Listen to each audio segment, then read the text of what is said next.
नमस्कार।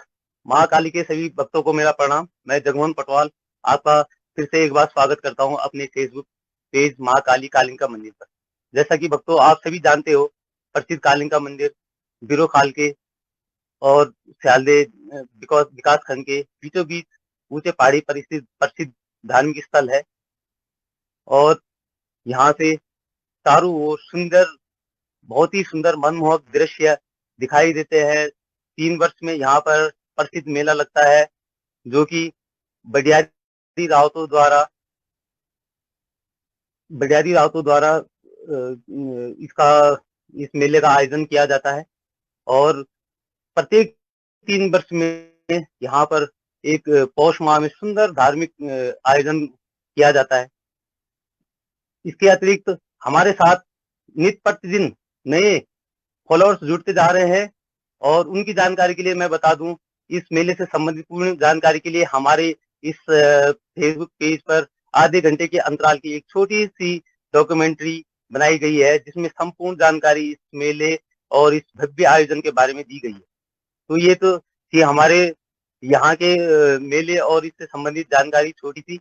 अब मित्रों, मैं आपको मिलाने जा रहा हूँ हमारे चौबट्टा खाल विधानसभा के भावी प्रत्याशी, वह पूर्व में पौड़ी गढ़वाल लोकसभा क्षेत्र से चुनाव लड़ चुके हमारे उत्तराखंड क्रांति दल के युवा युवा नेता DPS राव जी। बहुत बहुत स्वागत आपका हमारे इस कार्यक्रम में जुड़ने के लिए। माँ नमस्कार भगवती जी, कालिका नमस्कार। माँ भगवती कालिका से आपके जी स्वस्थ स्वास्थ्य की कामना करते हैं। सर, बहुत बहुत स्वागत आपका माँ भगवती कालिका मंदिर निर्माण समिति पौड़ी गढ़वाल अल्मोड़ा की ओर से।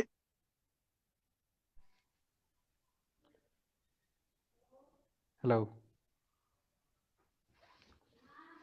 जी सर। हेलो। हाँ जी, नमस्कार जी, नमस्कार। हेलो। मेरे सभी क्षेत्रीय वासियों को नमस्कार मेरा। और आपके कार्यक्रम में आपने मुझे आज अवसर दिया, मैं बहुत बहुत आभारी हूँ आपका, कि मुझे आज एक मौका मिला कि अपने क्षेत्र के जो लोगों को एक आपके माध्यम से कि मैं अपनी जो क्षेत्र के प्रति जो मेरा लगाव है, उसमें मैं 2 शब्द कहने का मुझे मौका मिलेगा। धन्यवाद। बोलिए सर, आपके। जी बोलिए। जी जी सर, आप कब से राजनीति के क्षेत्र में कार्यरत है? कौन से दलों के साथ आपने कार्य किया हुआ है? कुछ आप अपने बारे में बताएं, हम पूर्ण जानकारी हमारे दर्शकों को देने का कृपा करें। मैं तो सबसे पहले आभारी करता हूँ आप लोगों का कि आपने मुझे मौका दिया। मैं थोड़ा अपना परिचय दे दूँ आपको कि मेरा गांव चोरखंड है। और ब्लॉक बिरो खालम आपको मालूम जी वालो कि बेदी खाला आसपास मेरा गांव है, चोरखंड अमल्या, है ना। जी और जी राजनीति की अगर मैं बात करूँ तो कि राजनीति की बात में 2019 में एक दिन पहले जुड़ चाहिए पार्टी से। और एक तो आपक थोड़ा पार्टी के नाम आप तो शायद थोड़ा आप गलत दिया चाहिए। यूकेडी पैथर एक और भी शब्द पैथर बट जोड़ो चापलो जी जोड़नी शायद। क्षमा चाहता हूँ। अच्छा। जी तो थोड़ा सा लोगों को कंफ्यूजन रहन चाहिए कि भाई ये द्वि दल एक ही नाम से करना चाहिए। तो मैं पहले पर बारे में थोड़ा जी बता दें कि ये पार्टी और ये पार्टी में फर्क क्या है ना। इन चक्की हमल 20 साल बटिक यूकेडी थे मौका दियाई। और हमार जो पार्टी चे या भी 2005 में रजिस्टर्ड है ना। तो जब जी यूकेडी 2000 बटिक राजनीति में छाई, तो 2017 में युग अंत हो गया है, जब भाजपा ते 55-56 सीट मिल छे। तो 2000 मतलब यू जब 2 सीट कभी 4 सीट 2 सीट 4 सीट आसपास समर्थन मिल छे। लेकिन 2012 में आप तो मालूम होलो कि भाजपा और कांग्रेस ते एक बैसाखी जरूरत है कि बैसाखी हमदे यूकेडी कांग्रेस में दे ली या बीजेपी में दे ली। तो वे टाइम ये जी लोग मतलब भाजपा कांग्रेस का पिट्ठू बन गया है। वे टाइम जी जब जीती का 4 सीट जीती का है, तो ये भाजपा कांग्रेस का पिट्ठू बन गया है। इसलिए सरकार बनाना का युग समर्थन चढ़ो है। तो आप अगर देखो लो कि दिल्ली में जब केजरीवाल भी राजनीति अब स्टार्ट करे छे, तो भी पहले स्टार्टिंग में 7-8 सीट जीती लिया छे। तो वेल भी ये नहीं कहा कि भाई चलो बाहरी सपोर्ट कांग्रेस का लिया, है ना। तो उसके बाद फिर चुनाव हुआ, कुछ दिन 6 महीने सरकार चली। लेकिन ये उत्तराखंड की राजनीति थोड़ा सा डिफरेंट था। ये मेन सिस्टम मतलब यू थोड़ा सा गड़बड़ी का है कि भाई अगर ये उस टाइम अगर समर्थन नहीं देते कि जनता के ऊपर विश्वास करते कि जनता को पूछना चाहिए कि हम क्या करें। यहाँ पे ऐसी कंडीशन आ रखी है कि हमारे बगैर सरकार नहीं बन रही है, तो मतलब कंडीशन देनी चाहिए थी अपनी। लेकिन इनको क्या है कि इनको राजस्व मंत्री बना दिया इन्होंने। उस पे अगर ये 4 सीटें इनकी आई थी तो 4 सीटों पे काम करते आज इनकी सरकार होती है उत्तराखंड में। लेकिन जीतने के बाद क्षेत्रीय दल ने जीतने के बाद अपने क्षेत्र में भी काम नहीं किया। अगर आपके पास 4 सीटें आई थी, आप अपनी 4 सीटों पे अगर फोकस करते, विकास करते, उनके मुद्दों को उठाते, तो आज इनकी सरकार होती उत्तराखंड में। लेकिन क्षेत्रीय दल ने कभी इस पे काम नहीं किया। हम तो अभी नए नए हैं, हम तो बिल्कुल सीख रहे हैं राजनीति। और 2022 में हमारी ये मांग रहेगी कि हम बिल्कुल 70 सीटों पे हम लोग चुनाव लड़ेंगे। और हम इसके लिए हम कार्य कर रहे हैं, जमीन स्तर पे काम कर रहे हैं। और हम लोग क्षेत्रीय मुद्दों पे काम कर रहे हैं। हम क्षेत्रीय मुद्दों को उठाते रहते हैं कि मतलब क्या क्या होना चाहिए। खाली ये नहीं है कि मतलब चुनाव के टाइम में ही हम लोग क्षेत्र में जाए। और ये नहीं तो हम लोग पिछले 2019 के बाद जब मैंने लोकसभा लड़ा था, उसके बाद से मैंने अपना कार्य स्टार्ट किया था कि मतलब क्षेत्र में हम लोग क्षेत्रीय मुद्दों पे काम करेंगे। बोलिए सर, ये बताइएगा कि आप सवाल। वैसे अब क्षेत्रीय मुद्दों की बात है तो क्षेत्रीय हमें भाषा में भी क्षेत्र में भी बात करनी चाहिए। तो भाईजी, मेरा बोलना मतलब है कि 20 साल होगी, 20 साल में भाजपा और कांग्रेस केंद्रीय राष्ट्रीय राजनीतिक दल क्योंकि सरकार या उत्तराखंड में रही। तो आप नजर मतलब कत विकास है ही कत रह गई मतलब कदा परफॉर्मेंस दे सके मतलब ये सरकारों ने कदा उत्तराखंड से क्या चाहिए आप तक क्या लोग भाई इंचा की विकास जो का है भाजपा कांग्रेस केवल अपर अपर नेताओं के विकास का है। चाहे वो सांसद है चाहे विधायक है। एक सांसद निधि अगर मैं बात करूँ लो तो सांसद निधि क्या है, 4.5 करोड़ रुपए पर साल के हर विधानसभा को आती है। एक साल में 4.5 करोड़ रुपए आते हैं एक विधानसभा में। तो 5 साल वो उनके पास मिलते हैं। ऐसे जो सांसद निधि है वो 9 CR के आसपास आती है हर साल में। तो 9 पंजे 45, 45 करोड़ रुपए वो अपने 14 विधानसभा में विकास कर सकता है। उसके बाद जो सेंट्रल गवर्नमेंट की जो आती है यहाँ पे जो ऐसे इनकी अपनी रोड्स की हो गई, हाईवे हो गई, और जो मनरेगा की स्कीमें हो गई, बहुत सारी स्कीम आती है वो सेंट्रल गवर्नमेंट की अलग से आती है ना। तो रोड जो बनी है आज के टाइम में, पीडब्ल्यूडी ने तो उत्तराखंड में रोड बनाई नहीं कभी। जो बनाई भी है वो 20 सालों से अटके पड़ी है। अगर बनाई भी है तो मतलब कच्ची रोडें हैं, वो आज तक पक्की नहीं हुई। तो जो आजकल गांव जी में बिल्कुल सपने देख देख रही है भाजपा सरकार की, 2022 में हम पूरी 70 सीटों पे चुनाव लड़ेंगे और 70 सीटें जीत के आएंगे। तो वो जो सीटें हैं मतलब जो उनका विकास है वो तो केंद्र सरकार ने किया था। चाहे वो कांग्रेस की सरकार हो चाहे भाजपा की, कोई भी केंद्र में सरकार आती है उसकी पॉलिसी होती है कि इतने विकास हमें अपने राज्यों में लगाना है ना। तो मतलब ये है कि विकास जो हुआ आज तक उत्तराखंड में नेताओं का विकास हुआ। आज इनके होटल्स मॉल्स हो गए, स्कूल्स हो गए, सब नेताओं के खुले हैं यहाँ पे। तो मतलब हमारा तो पहाड़ों में तो विकास हुआ नहीं। अब शहरों की अगर मैं बात करूँ, शहरों में भी कौन सा विकास किया। शहरों में आज आप देख लो, यहाँ पे यातायात की इतनी दिक्कतें हैं। यहाँ पे इन्होंने जमीनों के जो सौदे किए, बाहरी लोगों को दी इन्होंने जमीनों के सौदे किए। आज यहाँ पे देहरादून में इतनी बुरी हाल है कि यहाँ पे नगर निगम होते हुए भी यहाँ पे इतनी बुरी हाल है कि कहीं कहीं पे 10-10 फीट की इन्होंने रोडें दे रखी हैं। तो ये सब माफिया भू माफिया हैं, ये उत्तराखंड को बर्बाद कर रहे हैं। उत्तराखंड में जो भू माफिया हो गया, आबकारी हो गया, खनन माफिया हो गया, वन माफिया हो गया, तो ये सब बर्बाद कर रहे हैं, उत्तराखंड को लूट रहे हैं। तो इसकी जो कमाई है सब नेताओं के पास जा रही है, क्योंकि चुनाव में जो पैसा लगता है वो सब यहीं से आता है। आज खनन में इतना बुरी हाल है उत्तराखंड में, कोई भी डिस्ट्रिक्ट नहीं बचा है जहाँ पे खनन नहीं है। तो खनन में तो इनकी मोटी कमाई है। खनन में पहले क्या था कि 4-4 5-5 लाख रुपए देके लाइसेंस बनता, आज के टाइम 50 लाख रुपए लेके खनन के लाइसेंस बना रहे हैं। तो उत्तराखंड को मतलब इन दोनों पार्टियों ने लूटा है।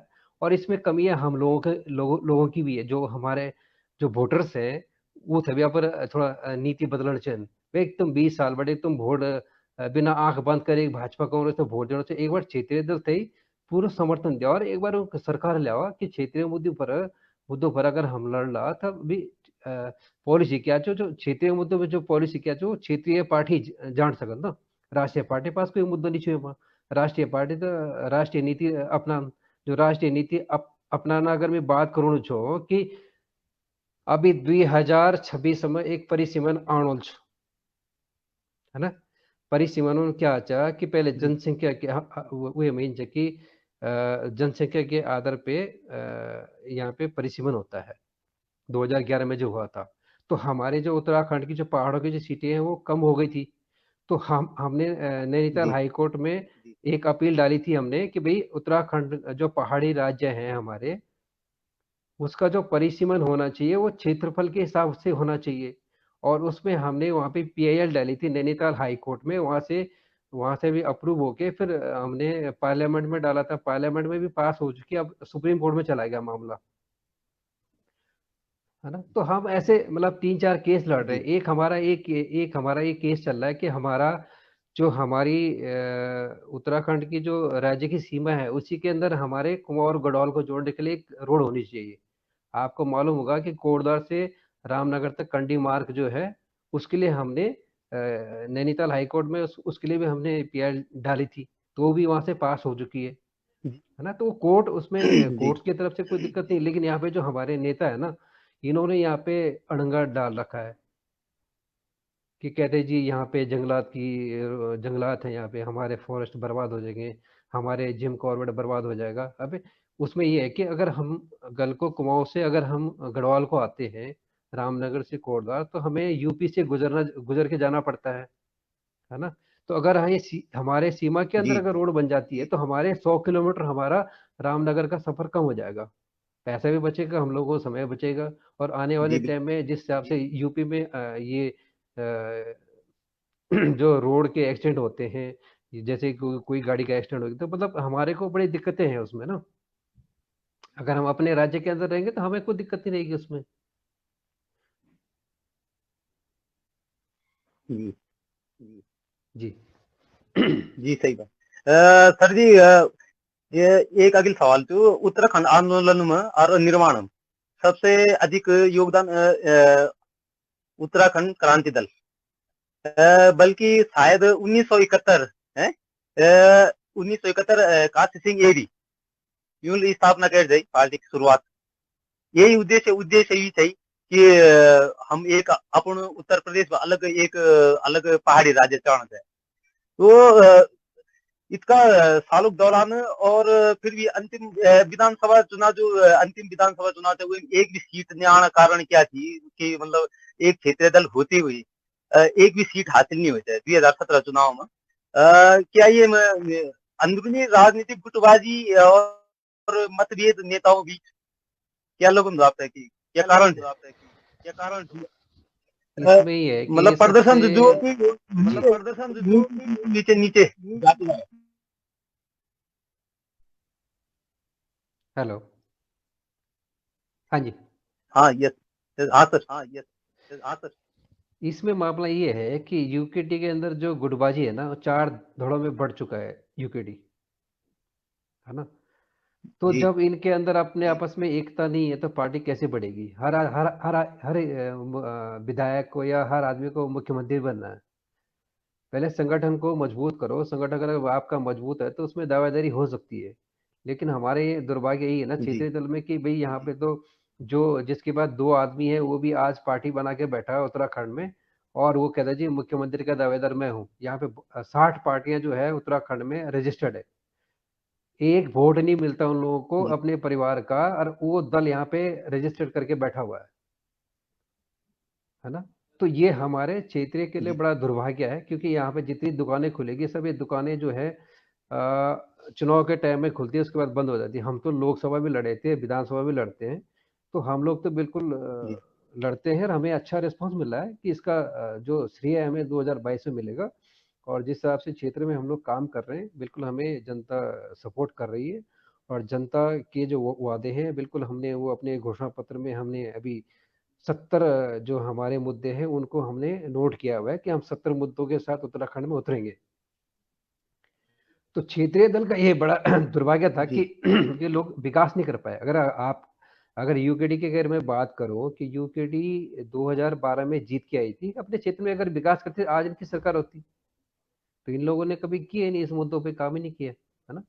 तो ये दुर्भाग्य है, मतलब इसमें जनता का भी मतलब रोल भी है। कुछ अन्य जो विधायक जीत के आए उनका भी रोल है कि मतलब अगर जनता का साथ देते, जनता के विकास के वादों पे अगर विकास करते तो आज इनकी सरकार होती। लेकिन इन लोगों ने कभी इस चीज पे ध्यान नहीं दिया। तो ये बड़ा दुर्भाग्य है हमारा।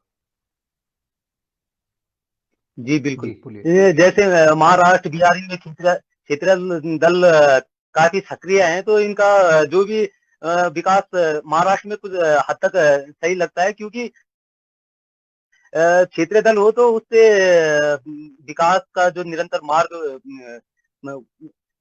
मार्ग प्रशस्त वो होता है, वो सही उस दबाव रहता है अन्य दलों पे, केंद्रीय दलों पर। अब हमारे यहाँ केंद्रीय दल, जैसे आपने कहा कि केंद्रीय दल जो है कि वो राष्ट्रीय राजनीति पर ही बात करते हैं, क्षेत्रीय मुद्दों को उनको समस्याएं उतनी गहराई से जब मालूम ना हो, आप क्षेत्रीय दल ही तो आगे समस्याओं को लेकर जाएंगे। अब क्षेत्रीय दलों को कोई राजनीतिक पृष्ठभूमि उनकी रहेगी नहीं, विधानसभा में उनकी भागीदारी रहेगी नहीं, तो फिर विकास वास्तव में आपका कहना चाहिए कि विकास फिर कहाँ से होगा।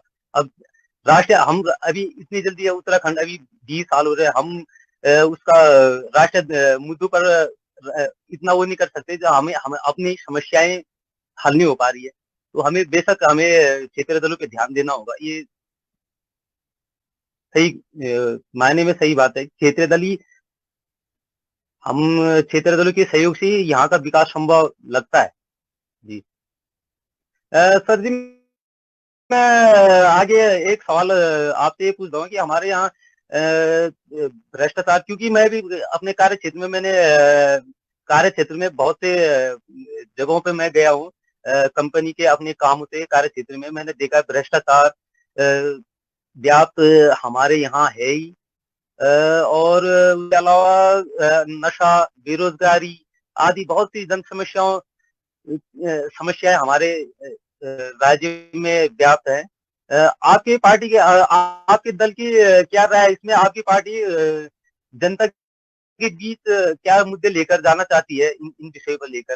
क्या आगे क्या आपकी योजना क्या इसके बारे में क्या? जगमोहन जी, मेरा कहना बिल्कुल अ, सटीक है कि मैं आपसे एक बात कहूंगा कि उत्तराखंड में पिछले 20 सालों में भाजपा कांग्रेस की सरकार रही है। इन लोगों ने अपने क्षेत्रीय मुद्दों पे कोई काम नहीं किया। आज अगर मैं यहाँ पे बात करूँ तो सिडकुल जो बना है, सिडकुल में 90% लोग आजकल यूपी और बिहार राजस्थान के लोग हैं, यहाँ पे हरियाणा के लोग हैं। जबकि जी जिस राज्य में इंडस्ट्रीज खुलती हैं या बनती हैं वहाँ पे, तो वहाँ पे कम से कम 80% जो है वहाँ के लोगों के लिए रोजगार मिलना चाहिए। जिस स्टेट में अगर इंडस्ट्रीज लगती है तो 80% जो है वहाँ के लोगों को वहाँ के लोगों को जॉब मिलनी चाहिए। लेकिन हमारे उत्तराखंड में उल्टा है, 80% बाहर का, 20% अपने उत्तराखंड के हैं। आज आज अगर मैं बात करूं 2016 तक, आप चुनाव ये अपना लोक सेवा आयोग की अगर मैं बात करूं, यहाँ पे भी सब बाहर के लोग हैं। अपने लोगों को तो इन लोगों ने रखा ही नहीं इसमें, क्योंकि इसमें पैसा चला था कि बाहर के लोग 10 से 15 लाख रुपए दे के यहाँ पे नौकरी कर रहे हैं। हमारे लोगों के पास इतने पैसे नहीं है कि हम लोग लोक सेवा में इतना पैसा दें। भाई हम तो गरीब परिवारों से हैं, हम लोगों ने तो इतनी मतलब इतनी गरीबी देखी है अपने उत्तराखंड में, पहाड़ों में। हमारे पास अगर इतने पैसे होते तो हम लोग बिजनेस ना करते। तो 2016 तक इन लोगों ने उत्तराखंड में सरकारी नौकरियों में बम्पर पैसा लिया और दबा के इन्होंने बाहर के लोगों को नौकरियां दी। अपने उत्तराखंड के लोगों को तो दी नहीं इन्होंने नौकरी। है ना। तो इसमें क्या है कि आप अगर रोडवेज की अगर मैं बात करूँ, रोडवेज में आप देख लो, आपको 10 से 5% से ऊपर कोई नहीं मिलेगा आपको। आप अगर कभी दिल्ली से मतलब कोडा से अगर दिल्ली जाते हो तो आपकी जो बसें हैं वो भी मवाना के अंदर वहाँ रुकती हैं, है ना। तो वहाँ क्यों रुकती है, वहाँ तो हमारा कोई लिंक ही नहीं है उसका। तो वहाँ पे वो इनके जो ऑफिसर हैं वो सब यूपी मेरठ के हैं, सब वहाँ पे बैठे रहते हैं, वहाँ अंदर बसें जाती है, वहाँ चेकिंग होती है। तो अब ये बड़ा दुर्भाग्य है हमारे उत्तराखंड का। उत्तराखंड का राज्य जब बना था, उस मतलब राज्य का बनने का मतलब ये था कि हमारे जो लोग हैं, जो मूल निवासी है, उनको नौकरी मिलनी चाहिए। आज उत्तराखंड में जिन लोगों ने यहाँ पे फर्जी मूल निवास प्रमाण पत्र बना के वो यूपी के लोगों को इन्होंने नौकरी दी है। तो सबसे बड़ा दुर्भाग्य तो हमारा ये था कि जिस दिन हमारा प्रदेश का मुख्यमंत्री नहीं बना, सबसे पहले जब 2000 में स्थापना हुई थी उत्तराखंड की, तो उत्तरा मुख्यमंत्री भी इन्होंने, भाजपा ने बाहर का बनाया, मतलब अपने लोगों को तो इन्होंने बनाया नहीं, है ना। तो यहाँ पे जितने भी क्षेत्रीय मतलब राष्ट्रीय पार्टी के जो मुख्यमंत्री बने थे, इन्होंने उत्तराखंड के पहाड़ों के मूल निवासियों के लिए कोई पॉलिसी नहीं अपनाई। तो यहाँ पे जब तक उत्तराखंड के मूल निवासियों के लिए पॉलिसी नहीं बनती, तब तक बड़ा दुर्भाग्य हमारे यहाँ उत्तराखंड का। यहाँ पे लोगों को नौकरियां नहीं मिल सकती, क्योंकि मूल निवास वर्ष 1950 यहाँ पे लागू होना चाहिए। और सिक्किम के जैसे सिक्किम में और कोलकाता में जो वहाँ पे सिस्टम है कि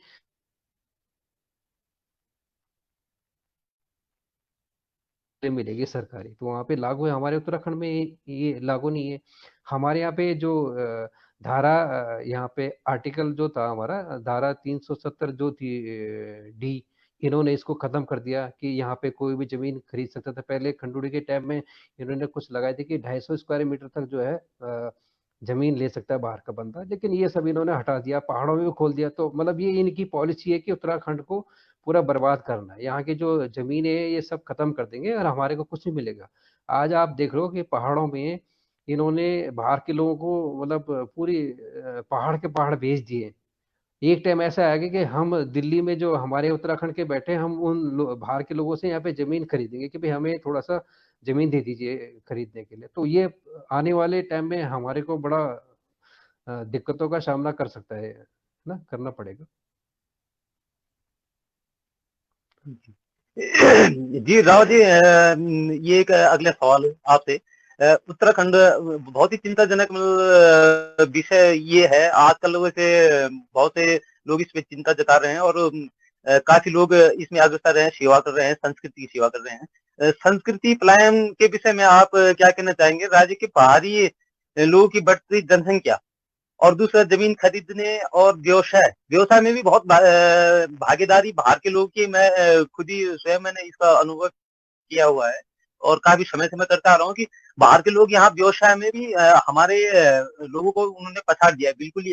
और ना ही हमारा एजुकेशन सिस्टम ये इस टाइप से हो गया है कि हम अपने प्रचलित व्यवसाय वगैरह ये सब छोड़कर और बाहरी लोग हमारे हर प्रकार के व्यवसाय में जो जो भी हम हमारी संस्कृति से संबंधित व्यवसाय सब बाहरी लोग कर रहे हैं। तो इसमें सर आपका क्या कहना है? आप किस इसमें ये था जगमोहन जी की सबसे पहली बात ये थी कि जो उत्तराखंड के लोगों के लिए पॉलिसी बननी चाहिए थी। भाई जो उत्तराखंड का मूल निवासी है उसको सबसे पहले, हेलो, हेलो, हाँ सर। जी। ये है कि बाहर के जो लोग यहाँ पे उत्तराखंड में आते हैं बिजनेस करने के लिए, इनकी पॉलिसी बननी चाहिए कि भाई इनको किस कैटेगरी में रखा जाए। सबसे पहला जो अधिकार होगा उत्तराखंड में, पहले मूल निवासियों का होना चाहिए। हर काम में, नौकरी से लेके हो चाहे व्यवसाय से हो, हर चीज के लिए कम से कम 80% जो है उत्तराखंड के लोगों के लिए होना चाहिए। 20% आप चाहे 10% या चाहे 20% आप चाहे बाहर के लोगों के लिए दे दो, कोई दिक्कत नहीं है हमें। लेकिन अभी क्या है कि आप, अगर मैं शिक्षा की उसमें संस्कृत की अगर बात करूं कि यहाँ पे हमारे उत्तराखंड में गढ़वाल और कुमाऊं और ये जौनसारी, तीन हमारी यहाँ पे जो संस्कृति है, इसको बचाने के लिए उत्तराखंड सरकार ने कोई कदम नहीं उठाया। तो ये धीरे धीरे हमारी जो संस्कृति है धीरे धीरे इस खत्म हो रही है, क्योंकि आने वाली पीढ़ी ऐसी आ रही है कि उनको अपनी भाषा से या अपनी मातृभूमि से कोई उनको लगाव नहीं है, क्योंकि उसमें कमियां हम लोगों की भी है, क्योंकि हम अपनी जो संस्कृति है अपने लोगों बच्चों तक देते नहीं है। तो हमें अपने बच्चों को अपनी संस्कृति को बचाने के लिए उनको उसका ज्ञान देना बहुत ज़रूरी है, क्योंकि देवभूमि एक ऐसी देवभूमि है हमारी ये। इसमें हम लोग पूरे हमारे जितने भी भगवान है सारे उत्तराखंड में हैं। आज आप देख लो, आप अगर यहाँ पे वैष्णो देवी में जाते हो तो वहाँ पे रहने का हर चीज़ का बड़ा अच्छा सिस्टम है। आप अगर केदारनाथ चले जाओ, बद्रीनाथ चले जाओ, यमुनोत्री गंगोत्री चले जाओ, हमारे यहाँ पे कोई हमारे लोगों के लिए कोई धर्मशाला नहीं है वहाँ पे। वहाँ पे आने जाने की इतनी समस्याएं हैं वहाँ पे, ना मतलब रास्ते इतने बेकार बना रखे, मतलब कुछ बहुत सारी कमी है जो अपने लोगों के लिए इनको करनी चाहिए। तो बहुत सारी कमियां हैं जो सरकार उसको अनदेखा कर रही है, और उसका जनता उसका उसको भुगत रही है। तो संस्कृति में हमारे जो उत्तराखंड में बहुत सारे लोग हैं अभी, जैसे कि एक्सपायर हुए थे। आपने देखा होगा अभी एक बिष्ट जी थे पहले। तो बहुत सारे जो लोग हैं हमारे, जिन्होंने संस्कृति में पूरी अपनी जिंदगी खपाई थी, आज उन लोगों को उत्तराखंड सरकार की तरफ से कुछ नहीं मिल रहा। आप अगर मैं पत्रकार की अगर मैं बात करूं, यहाँ पे ऐसे पत्रकार हैं जिन्होंने 60-60 साल अपने इस में गुजार दिए, लेकिन सरकार की तरफ से उनको कोई मदद नहीं मिलती। जब वो एक हॉस्पिटल में एडमिट होते हैं, उनका लाखों का रुपए का बिल आता है, लेकिन सरकार की तरफ से कोई मदद नहीं मिलती। तो हमारे जो उत्तराखंड के जो मूल निवासी है, सरकार को उस पे फोकस करना चाहिए, बाहर के लोगों पे नहीं, कि पहले अपने जो लोग हैं उन पे फोकस करना चाहिए कि उनको उनकी क्या मांग है। उत्तराखंड जब राज्य बना था, कि किस मांग से बना था, कि उत्तराखंड का जो राज्य बना था इसी मांग में बना था कि हमारे लोगों का विकास हो।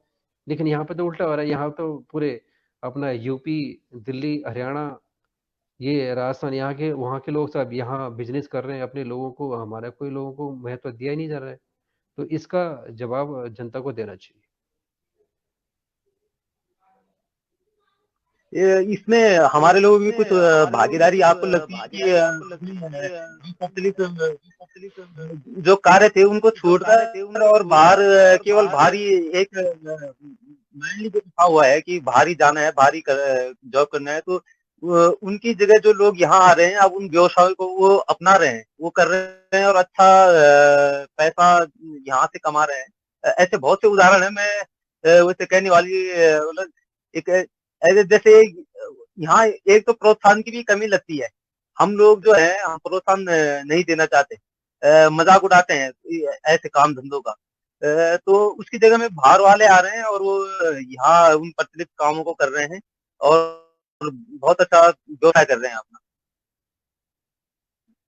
इसमें युवाओं के लिए कोई सही संदेश बात सर है। आपकी तरफ से?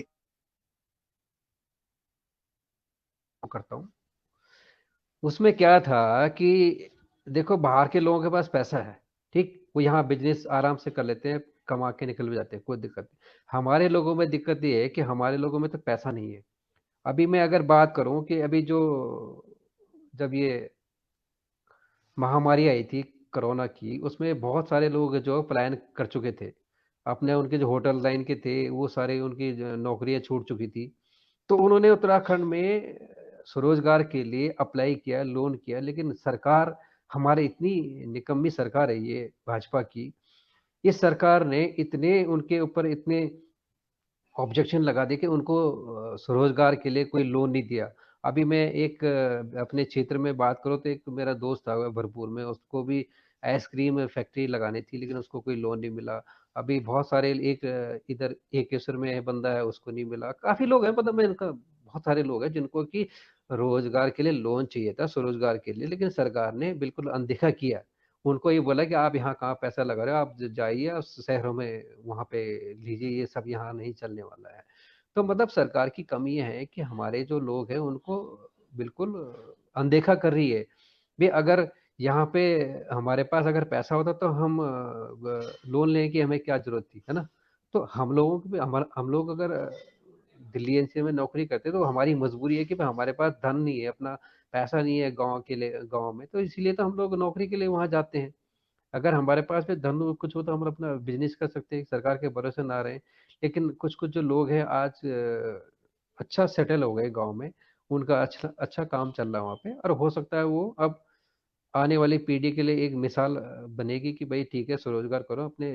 आप अगर दिल्ली में 20,000 कमा रहे हो तो गांव में अगर आप 10,000 भी कमा रहे हो तो बहुत बड़ी आपके लिए बहुत अच्छी बात है। और सरकार को जो है लोन्स के लिए पॉलिसी में बदलाव करना चाहिए। अब जिसके पास कोई गारंटर नहीं है, जिसके पास कोई अपनी इनकम नहीं है या किसी की अपनी जमीन नहीं है, तो वो उसको सरकार लोन नहीं दे रही है, तो उसमें सरकार को बदलाव करने चाहिए।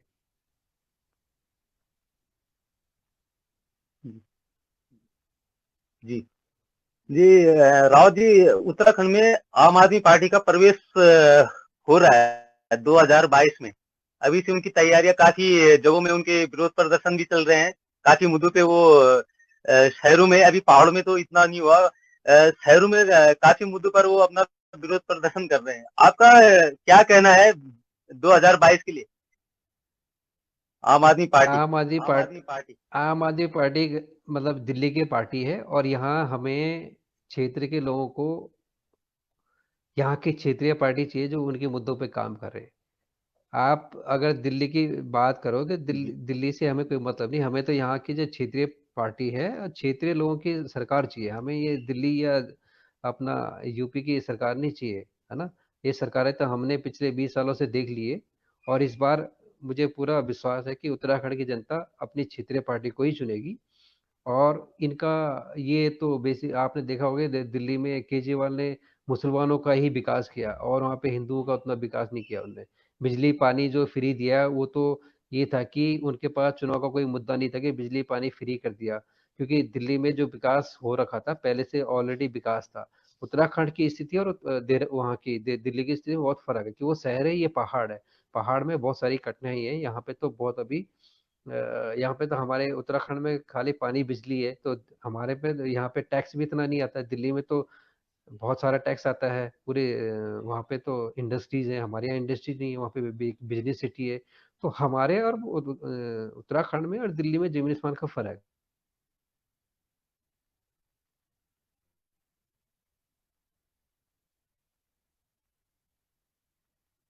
तो कहते फ्री के बेस पे ये कोई फायदा नहीं है, इससे हमारा राज्य का नुकसान ही होगा, क्योंकि ऑलरेडी हमारे पास जो थी, जिस राज्य में बिजली बनती है उस राज्य को 12% जो है वो वहाँ की सरकार फ्री ऑफ कॉस्ट देती है बिजली। वो हमारे घोषणा पत्र में भी हमने लिखा हुआ है, ये वो भी एक हाई कोर्ट का भी एक रूल्स बना हुआ है कि जो राज्य बिजली पैदा करता है 12% उस राज्य को फ्री ऑफ कॉस्ट देता है। जो कि भाजपा कांग्रेस ने पिछले 20 सालों में वो जो 12% बिजली थी वो उद्योगपतियों को बांटी है, हमारे उत्तराखंड के लोगों को नहीं दी।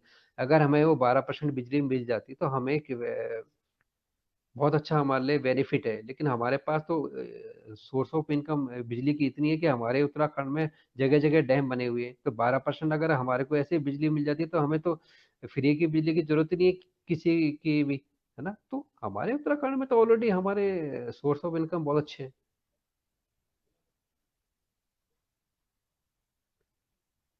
जी।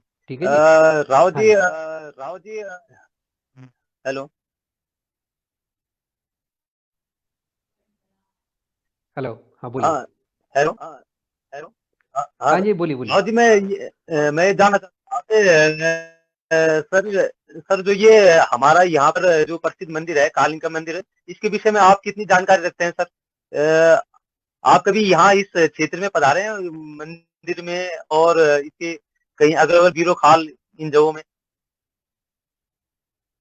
मैं मंदिर के एक्चुअली विषय में दर्शन सर नहीं कर आप कितना पाया जान मेरा। के विषय में सर आप कितना जान नहीं, मंदिर के विषय में मैं जानता हूँ, लेकिन मेरा बड़ा दुर्भाग्य है कि मैं कभी इस मंदिर के मुझे कभी माता ने कभी मतलब दर्शन करने का मौका नहीं दिया। और मेरी तो हर बार इच्छा रहती कि मैं काली का क्या दर्शन करूं। लेकिन कुदरती पता नहीं आज तक मेरे को कभी मौका ही नहीं मिल पाया कि जब भी मैंने कोशिश की कि मैं मंदिर ये अपना कालिंग का और ये बिनसर जो है इसके दर्शन करूं, लेकिन पता नहीं मुझे मौका ही नहीं मिला कभी कि मैं इसके दर्शन करूं, क्योंकि बहुत यहाँ पे मंदिर के लिए फैसिलिटी होनी चाहिए। वहाँ पे रोड वोड के लिए फैसिलिटी थोड़ा बननी चाहिए, वहाँ पे विकास के लिए सरकार को कदम उठाने चाहिए थे। थोड़ा सा वो हमारे पास सरकार की कमी है, क्योंकि हमारे जितने भी टूरिस्ट पैलेस है, हमारे जो टूरिज्म है, अगर टूरिज्म को सरकार अच्छी तरह से डेवलप करती तो हमारे उत्तराखंड में इसका फायदा होगा। जो स्थानीय लोग हैं उनको फायदा होगा, क्योंकि अगर टूरिज्म बढ़ता है तो हमारे लोगों की सोर्स ऑफ इनकम बढ़ती है ना। तो हमारे यहाँ पे थोड़ा सा हाइट में होने के कारण थोड़ा सा जी सरकार इस चीज़ पे ध्यान नहीं दे पाती। तो सरकार को टूरिज्म पे बहुत ज़्यादा फोकस करना चाहिए। अभी अगर मैं एक दीवा की बात करूँ, वहाँ पे भी दीवा है, आप जानते होंगे फरसाड़ी के ऊपर जो एक दीवा है ना, तो वहाँ पे भी एक मंदिर बनी है। एक आपकी दीवा जी, वहाँ पे जी। भी है, जो आगे नैनी डांडी उस पे बीरूखाली रोड पे। तो जहाँ पे जितनी मंदिरें हैं, मैं कह रहा हूँ जी, सरकार अभी पेपर में बोलती है कि यहाँ पे हम एलिवेटेड रोड बनाएँगे, ये बनाएँगे। मैं कहा ठीक है यार, तुम उस पे हमारे हमारे को तो टैक्सी रोड अगर वहाँ पे बन जाती है मंदिर के पास तक, तो टैक्सी रोड अगर आ जाती है हर मंदिर के पास में, तो हमारा अच्छा हो जाएगा। हमें ट्रॉली वॉली लेनी चाहिए। ट्रॉली तो उससे क्या है कि वो तो एक मोनोपोली हो जाती है। किसी भी जगह जैसे आपने देखा होगा कि ये हरिद्वार में 2 जगह मनसा देवी में ट्रॉली लगी है, तो वो सब एक प्राइवेट कंपनी के कॉन्ट्रैक्ट से इनकी मिली-भगत होती है, तो वो सब ठीक नहीं है हमारे उत्तराखंड के लिए। हमारे वहाँ पे आप अगर अच्छी रोड बना दो, टैक्सी रोड बना दो, हमें कोई बस रोड नहीं चाहिए, टैक्सी रोड आप अच्छी रोड बना दीजिए, तो वही हमारे लिए बहुत बेनिफिट है हमारे लिए। जी। अ, सर ये हमारे क्षेत्र में रस्ते महादेव से बीरोखाल जी, के हुँ। मध्य एक पिछले करीब 20 सालों से रोड का निर्माण हो रहा है। हुँ। रोड का निर्माण कुछ हमें जो कि हमें लगता है, हमें क्षेत्रीय जनता को ये कुछ धीमी गति से चल रहा है इसका काम। सर 2022 के लिए आपके लिए बहुत-बहुत शुभकामनाएँ। माँ भगवती कालिका आपको विजय प्राप्त हो। माँ भगवती से प्रार्थना करते हैं। सर अगर आप इस सीट से आप विजय प्राप्त करते हैं तो सर आपका रुझान यहाँ के लिए क्या, इस सड़क के लिए, यहाँ के डेवलपमेंट के लिए क्या रहेगा? इसके अतिरिक्त सर यहाँ इस क्षेत्र में, हमारे क्षेत्र में जल समस्या, पेयजल की बहुत बड़ी समस्या है। इसके लिए सर आपकी क्या योजना है? क्या आप क्या दे सकते हैं इस क्षेत्र के लिए? क्या आपके मन में क्या विचार? माँ कालिका का मुझे अगर आशीर्वाद मिलता है, तो सबसे पहले मेरा उत्तराखंड के पहाड़ों का विकास होगा कि अपनी जो 4 ब्लॉक है मेरे पास, बीरोखाल, पोखड़ा, एकेश्वर और जेरीखाल के कुछ गाँव आते हैं। तो 4 ब्लॉकों का विकास हमें सबसे पहले, अगर मैं सपोज़ मुझे आशीर्वाद मिलता है माता का, कि मैं चारों ब्लॉकों का विकास करूँगा। जो क्षेत्रीय विकास के लिए चाहिए हमें कि अगर हमारे पास जो फंडिंग आती है साल की, जो विधायक निधि आती है, सांसद जो निधि आती है, तो उससे विकास होगा सबसे पहले ब्लॉकों का। ब्लॉकों में जो समस्याएँ, जैसे ग्राम लेवल पे जो ग्राम सभा पे जो समस्याएँ हैं, वहाँ का एक प्रतिनिधि चुना जाएगा। उसके बाद वो जो प्रतिनिधि वहाँ पे जो सवाल-जवाब करेंगे, उसके हिसाब से वहाँ का डेवलपमेंट होगा।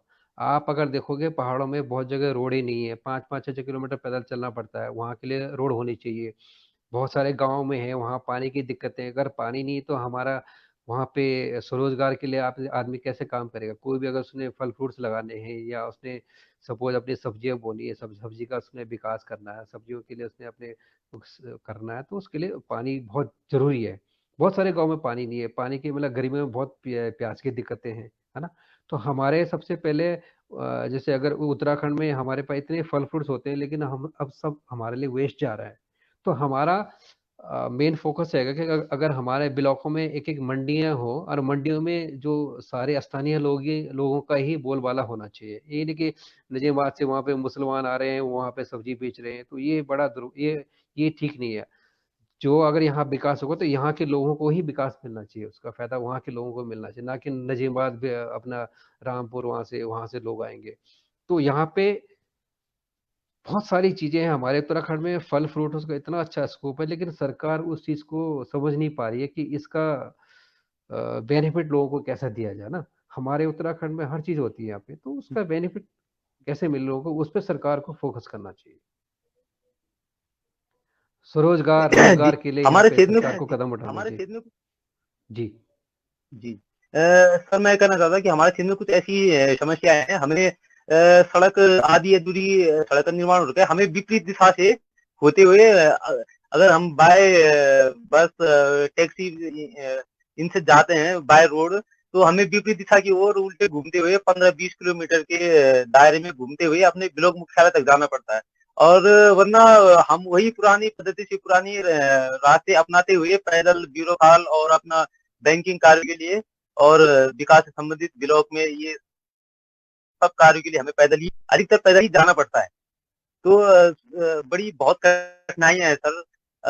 आप अगर इस क्षेत्र में विज़िट करेंगे तो आपको स्वयं महसूस होगा कि बहुत ही से लगभग 20 साल हो गए हमारी सड़क को, और ये इस सड़क पर कोई विशेष ध्यान दिया नहीं जा रहा है। और अब तो 2021 बरसात में लगता है, ऐसा जनता को भी लगता है कि 2021 बरसात में निकल जाएगा, 2022 में चुनाव आचार संहिता लागू हो जाएगी, तो 2022 तक जनता को कोई उम्मीद लगती नहीं है कि ये इस सड़क का निर्माण पूरा हो पाएगा और हम इसका लाभ ले सकेंगे। बहुत ही कठिन परिस्थितियां इस समय यहाँ पर है। नहीं, बिल्कुल आपकी बात सही है। मैं आपकी बात को एग्री कर रहा हूँ, क्योंकि उत्तराखंड में अगर मैं बात करूँ कि जब उत्तराखंड बना था यहाँ पे राज्य, तो उत्तराखंड में इन्होंने सड़कों पे बिल्कुल ध्यान नहीं दिया। अगर ये सड़कों पे शिक्षा, स्वास्थ्य और रोजगार पे अगर ये ध्यान देते, उत्तराखंड की सरकार जो बनी थी पहले, इन चीज़ों पे अगर ध्यान देती, तो आज उत्तराखंड में प्लान नहीं होता। मेन उत्तराखंड में प्लान होने का ये मुख्य कारण है कि यहाँ पे गाँव की कनेक्टिविटी रोडों से नहीं है। तो आज बहुत सारे गाँव हैं कि जैसे जहाँ पे कि 10-10 किलोमीटर, 5 किलोमीटर, 3 किलोमीटर पैदल चलना पड़ता है। दिक्कतें तब होती है कि जब सपोज़ किसी बंदे का स्वास्थ्य खराब हो गया, तो उसको मेन रोड तक पहुँचाने में बड़ी दिक्कतें होती हैं। तो गाँव के जो लोग होते हैं, वही उसको मतलब अपने कान में रख के, है ना, पिनस में बिठा के मेन रोड तक पहुँचाते हैं। तो हमारा उत्तराखंड जी में जब बिल्कुल। तक गाँव-गाँव जी तक रोड नहीं जाएगी और पानी नहीं जाएगा, वहाँ पे शिक्षा, स्वास्थ्य की जो सुविधा नहीं होगी, तो पहाड़ों का प्लान जो है वो कभी रुकने वाला नहीं है। क्योंकि अगर मैं बीरूखाल की बात करूँ, बीरूखाल ब्लॉक में भी ये जो हॉस्पिटल है, वहाँ पे एक सर दर्द की दवाई भी नहीं है वहाँ पे। तो हर काम के लिए अगर हमें दिल्ली, देहरादून ही जाना है, तो हमारा उत्तराखंड में जो स्वास्थ्य विभाग है वो क्या कर रहा है? जो हमारे बीरोखाल ब्लॉक में जो हॉस्पिटल बने हैं, ब्लॉक पे 4-4 किलोमीटर पे, ये सब घोटाले करने के लिए क्यों बनाए इन लोगों ने? तो बहुत सारे जो हॉस्पिटल बने हैं, उनको आप बंद कर दीजिए। आप ब्लॉक में एक 50 बेड का हॉस्पिटल बना दीजिए, जिसमें सारी फैसिलिटी हो, ताकि हमें सतपुली न जाना पड़े, कोडा न जाना पड़े, हमें दिल्ली न जाना पड़े, देहरादून न जाना पड़े। तो जब दिल्ली, देहरादून ही जाना है, तो उन हॉस्पिटलों को बना के क्या फ़ायदा? वो सब सरकार ने घोटाले करने के लिए खोल रखे हैं। है ना? तो ये बहुत सारी समस्याएँ हैं जी हमारे जी उत्तराखंड में। बिल्कुल। एजुकेशन जी, एजुकेशन की अगर मैं बात करूँ, तो उत्तराखंड में एजुकेशन का ग्राफ बहुत नीचे गिर चुका है हमारा। क्योंकि पहाड़ में जो जिस टाइम हम पढ़ते थे, मैं बैदरू में पढ़ा हूँ 91 91 92 में। तो हमारे टाइम में पढ़ाई बहुत अच्छी होती थी, क्योंकि बच्चे भी थे, टीचर भी थे, पढ़ाई अच्छी होती थी। लेकिन आज के टाइम में वो उस टाइम उससे भी ग्राफ नीचे गिर चुका है पढ़ाई का, क्योंकि यहाँ पे आजकल के जो नए स्टैंडर्ड्स हैं पढ़ाई में, बहुत बदलाव आ चुका है। लेकिन हमारे उत्तराखंड में बिल्कुल बदलाव नहीं आया है, क्योंकि यहाँ पे भी सरकार को सारे इंग्लिश मीडियम स्कूल बनाने चाहिए, मतलब स्मार्ट स्कूल बनाने चाहिए। जितने भी यहाँ पे ब्लॉक्स हैं, कम से कम एक-एक ब्लॉक में आप शुरुआत तो करिए, एक अच्छी स्कूल, स्मार्ट स्कूल बना के दीजिए सरकारी, ताकि बच्चों में एक अवेयरनेस आए कि बच्चे आगे टैलेंट निकले। आज हमारे उत्तरा पहाड़ों से बच्चे निकल नहीं पाते कहीं, क्योंकि उनको वो शिक्षा मिल नहीं पाती है जो उनको चाहिए। जो आज के ज़माने के हिसाब से जो शिक्षा चाहिए, वो उनको मिल नहीं पा रही है। जब दिल्ली, देहरादून में जाके उनको शिक्षा मिलनी है, तो फिर पहाड़ों में रह के क्या फ़ायदा है? तो हम तो चाहते हैं कि पहाड़ों के बच्चे पहाड़ों में रहें, उनको वहाँ अच्छी फैसिलिटी मिले, उनको शिक्षा दिल्ली, देहरादून के लेवल पे अगर मिले वहाँ पे, तो बच्चे हमारे बहुत आगे निकल सकते हैं, हमारे उत्तराखंड के बच्चे बहुत आगे निकल सकते हैं। अभी जो बच्चे निकले हैं जी हमारे, वो सब दिल्ली, देहरादून में पढ़ के निकले हैं, जो भी दून इंटरनेशनल हो गए, जो बड़े-बड़े स्कूलें हैं, उनमें पढ़ के निकले हैं। तो हमारी वही फैसिलिटी अगर हमारे उत्तराखंड में आ जाए पहाड़ों में, तो यहाँ पे हमारे बच्चे टैलेंट हो सकते हैं और बहुत अच्छे हमारे बच्चे निकल सकते हैं। जी, बोलिए। जी जी बिल्कुल। ये नीति सरकार को आपका भी कहना ठीक है, और हम भी मानते हैं ये नीति एक होनी चाहिए कि ये छोटे हॉस्पिटल इनको ना इतना ना ध्यान देकर एक ब्लॉक स्तर पर एक अच्छा सा हॉस्पिटल बने, वहाँ डॉक्टर उपलब्ध हो, और साथ में चारों ओर से ब्लॉक मुख्यालय तक सभी गांव का सड़क से कनेक्टिविटी होनी चाहिए, ताकि हॉस्पिटल में भी व्यस्तता रहे, और डॉक्टर लोग जो है वहाँ पे उपलब्ध रहे, सभी स्पेशलिस्ट डॉक्टर वहाँ पे उपलब्ध रहे, और लोगों को आने जाने की अगर सुविधा मिलती रहे, तो बहुत ही सही रहेगा। छोटे-छोटे जो अस्पताल बनने के, उनका हाल भी हुए, फार्मासिस्ट और उनका एक असिस्टेंट ये वहाँ पे बैठा के रखे हैं, और लगता है कि वहाँ कोई विशेष लोग जाते हैं नहीं इलाज के लिए। ये इसके बारे में कुछ नीति होनी चाहिए सरकार की। रोकना चाहता हूँ। उत्तराखंड में पहले तो जंगली जानवर नहीं थे। आज के टाइम में उत्तराखंड में इतने जंगली जानवर हो चुके हैं कि हमारे पहाड़ में जो खेती होती थी उसका पूरा सत्यानाश कर दिया है जंगली जानवरों ने। तो हिमाचल में एक पॉलिसी आई थी कि जानवरों को मारने के लिए पॉलिसी आई थी। वो पॉलिसी उत्तराखंड में क्यों नहीं आ रही है? कि यहाँ पे अगर हमारे जंगली सुअर अगर हमारे बर्बाद कर रहे हैं तो उसके लिए पॉलिसी आनी चाहिए भाई, उनको या तो पकड़ो या तो कुछ भी करो, मारो उनको, ठीक है। तो ऐसी पॉलिसी आनी चाहिए कि जंगली जानवरों से हमारे को मुक्ति कैसे मिले। हिमाचल में जब पॉलिसी आ सकती है उत्तराखंड में क्यों नहीं आ सकती? तो उत्तराखंड में जी ये प्लान का ये भी बड़ा मुख्य कारण है कि आदमी यहाँ पे खेती बाड़ी इसलिए नहीं कर रहा है क्योंकि यहाँ पे जंगली जानवर बहुत हो चुके हैं, है ना। और सरकार की जो नीति है वो ग्रीन बोनस के चक्कर में सरकार बिल्कुल ध्यान नहीं दे रही है, क्योंकि विदेशों से सरकार को ग्रीन बोनस मिल रहा है। उसका फायदा वो हमारे अधिकारों को छीन रही है, क्योंकि हमारे जो अधिकार हैं जंगल, जमीन और पानी, इस पे मोदी सरकार जो है हमारे अधिकारों को 2026 तक पूरा खत्म कर देगी, है ना। तो ये सरकार जो है हमारे अधिकारों को खत्म करने के लिए बिल्कुल रात दिन काम कर रही है। इनको जंगली जानवरों से कोई मतलब नहीं है, क्योंकि अगर एक जंगली जो बाघ है वो अगर किसी इंसान को मार देता है तो उस पे कोई कार्रवाई नहीं है।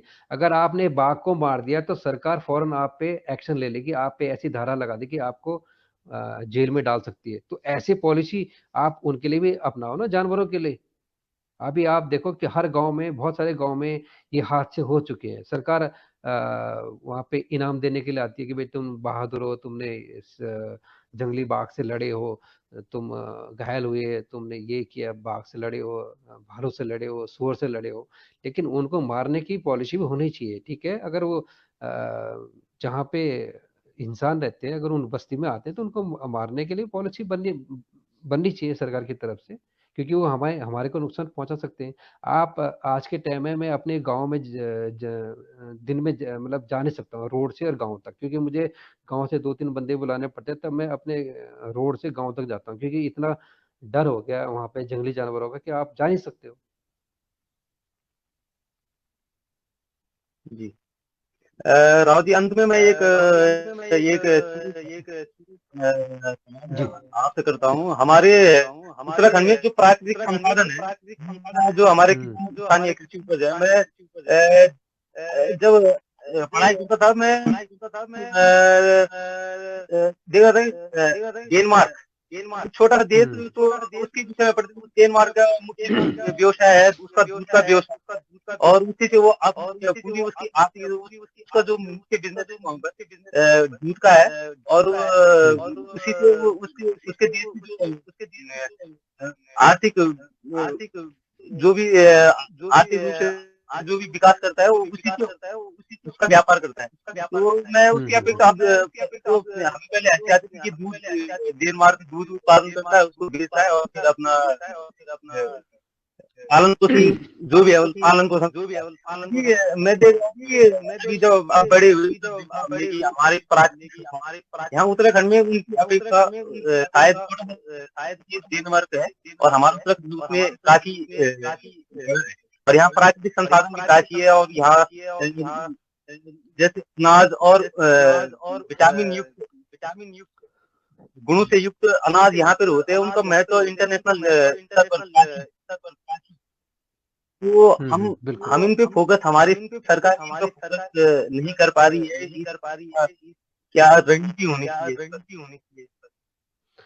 इसमें क्या है कि देखो ना, सरकार की कमियां हैं। इसमें क्या है कि अगर सरकार इन चीज़ों पे अगर ध्यान देती, सपोज अगर मैं अपने गांव में अगर दूध की डेयरी में खोल देता हूँ, लेकिन उसकी मार्केटिंग मैं कहाँ करूँ? उसकी मार्केटिंग तो मेरी सीमित है ना मार्केट तक। अगर वहां से मेरे लिए मार्केट, अगर सरकार मार्केट बना दे कि मैं सपोज मेरे गांव में मैंने 4 जर्सी गाय मैंने बांध दी, एक टाइम में अगर 10 किलो दूध देती, 40 किलो अगर मैं दूध अगर एक एक टाइम में देती है, 80 लीटर पर डे हो गया, तो 80 लीटर दूध को मैं देहरादून तक कैसे पहुंचाऊं? ठीक है ना। तो 80 80 लीटर अगर मेरे पास दूध पर डे का आता है तो मैं उसको उसका उसको देहरादून तक कैसे पहुंचा, तो वो मार्केटिंग हमारे को सरकार को देनी चाहिए। या तो ऐसा करना चाहिए सरकार को कि भाई यहाँ पे कुछ डेयरियां खोल दें कि जो दूध से चॉकलेट बनती है या जो भी इसके अपना क्रीम बनती है, जो भी यहाँ पे प्लांट लगा दें यहाँ पे एक एक ब्लॉक में। तो स्वरोजगार के लिए अगर सरकार यहाँ पे कदम उठाती है तो सरकार बहुत बढ़िया काम कर, मतलब उत्तराखंड में पहाड़ों में रोजगार बहुत मिल सकता है, क्योंकि यहाँ पे अगर आप देखते हो कि लोग आजकल स्वार्थी हुए कि ना, जेल एक गौड़ बंदू चाह और एक साल ले चाहे एक साल अगर ठीक ना तो छोड़ना चाहिए, है ना। तो वो बहुत बड़ा वो चाहिए कि भाई लोग भी जी कुछ स्वार्थी हुए कि कुछ लोग करण भी नहीं चाहना चाहिए आज के टाइम में ना। तो या खा जी स्वरोजगार करना खड़ तो बहुत कुछ है, लेकिन वो एक मार्केटिंग नहीं हमारा ना, मार्केटिंग हम तो एक प्लान करना पड़ लो, सरकार तो एक ऐतराना पड़ लो।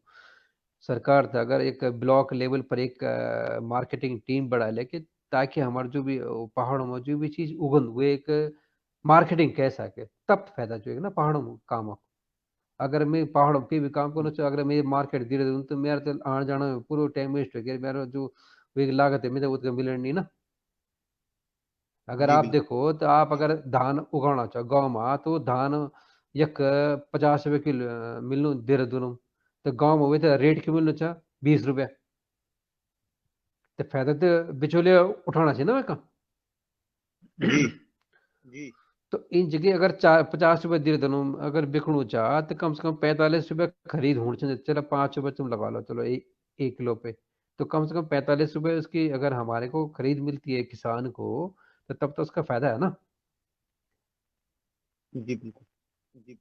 हाँ, तो ये सरकार को इन चीज़ों पे काम करना चाहिए। यहाँ पे अगर पहाड़ों में अगर आप रोजगार दे रहे हो तो उसकी मार्केटिंग भी बहुत जरूरी होनी चाहिए। अगर मैं सब्जी उगाता हूँ, मेरी मार्केट नहीं है सब्जी, अगर मैं देहरादून में अदरक 80 रुपए किलो बिक रहा है और मुझे 20 रुपए 10 रुपए किलो बेच रहा हूँ गाँव में, तो मेरे को फायदा क्या है? पूरे साल भर मैंने मेहनत करनी है तो मुझे उसका 10 रुपए किलो बेचने में क्या फायदा है मेरे को, है ना। तो वो बहुत सारी चीजें हैं यहाँ पे, जी इसके लिए मार्केटिंग या ब्लॉक लेवल पे मंडियों का निर्माण करना बहुत जरूरी है। मंडियों मतलब हर ब्लॉक में उसकी मार्केटिंग टीम हो, वहाँ पे गवर्नमेंट की तरफ से मंडियां बने तो उत्तराखंड में विकास हो सकता है, पलायन रुक सकता है, लेकिन उसके लिए सरकार को काम करना पड़ेगा तब जाके पलायन रुकेगा। जी सर। सर बहुत बहुत धन्यवाद आपका। हमारे दान के लिए आपका अमूल्य समय के लिए हम आपका बहुत बहुत धन्यवाद करते हैं। माँ भगवती से प्रार्थना करते हैं आप को शुभकामनाएं 2022 के लिए सर। नमस्कार जी, जी नमस्कार, ओके ओके। जी सर। Thank you.